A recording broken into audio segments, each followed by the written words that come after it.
Senior advisor at Mastercard and has the results of the new Mastercard spending survey. Steve, it's great to see you. And I guess walk me through those results. What are we expecting come next Friday, Black Friday? Morgan, it looks like it's going to be a strong holiday season. You can start to see it from the Walmart results to date. The holiday Black Friday forecast is for plus 15%. It's going to be a in-store as well as online. In-store is back. The holiday forecast for the full season is for a plus 7%.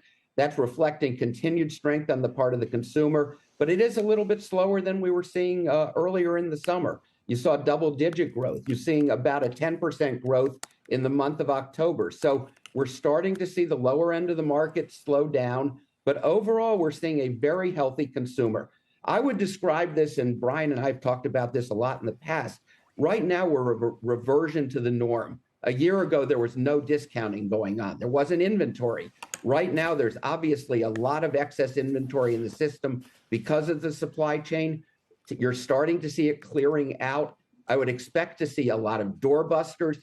You're going to see department stores very active on Black Friday. The excess inventory is being cleared. You're seeing it in electronics, apparel in certain categories.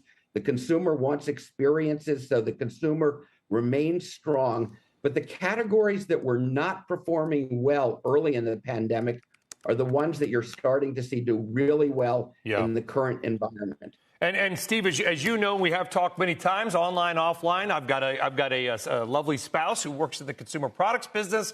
So we talk about this around the dinner table, and I know that Christmas was planned back in May. So what are we hearing for next year? We had not enough stuff. Now we have too much stuff. They're going to have to clear it out, right? For seasonal issues, whatever, maybe heavy discounting. But what about next spring? I'm sure you're already looking at that. We went from too much to not enough and back and forth. Where do we go in 6 months? I think use this term reversion to the norm. We're in a more normalized period. Inflation is tracking, let's call it in that 7-8% growth rate. The consumer has slowed, and retailers and brands are planning very cautiously as we go into next year. They understand they had to fix the supply chain problems. We had too much of some things, not enough of others.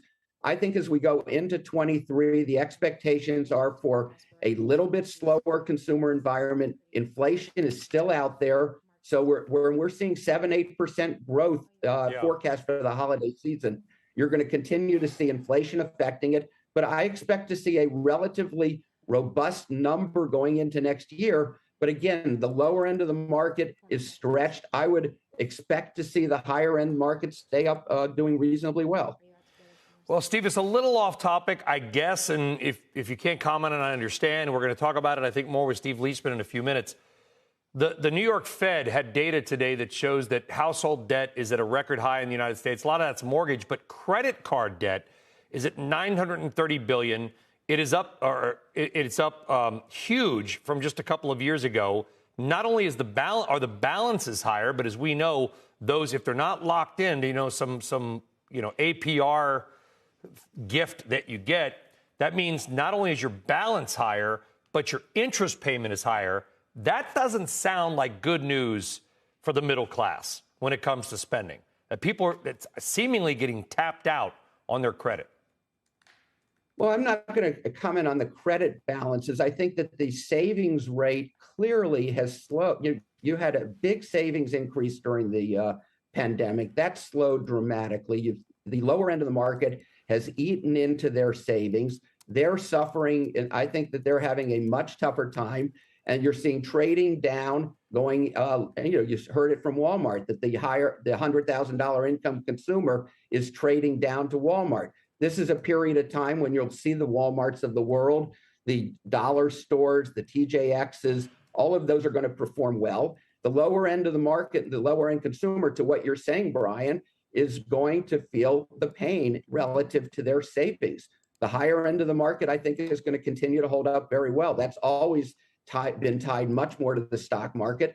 The stock market's been resilient. It's still at a very high level. But I would think that the lower end of the market, that consumer, is going to have a tougher time as we go into next year.